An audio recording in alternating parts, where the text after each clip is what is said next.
Buongiorno a tutti, sono il dottor Tosini, responsabile del Centro Poi Tramontana.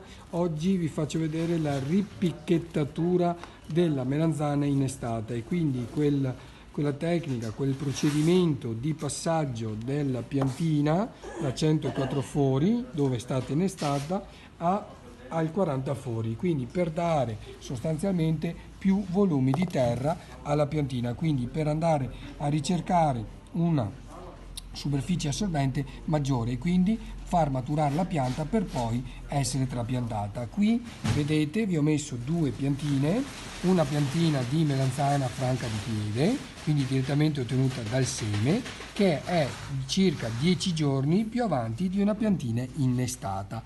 Abbiamo il portainnesto che è il selvatico ed è il Solanum torvum e il nesto è il Solanum melongera, che sarebbe la melanzana che tutti conosciamo, tipologia lunga o tipologia oblunga. Si vede il punto di innesto che sta cicatrizzando e si vede appunto l'apparato radicale che a questo punto si è sviluppato in tutto il terriccio e deve essere posto su uno spazio più grande, proprio per dare un modo alla pianta stessa di crescersi in modo equilibrato tra la parte aerea e la parte radicale.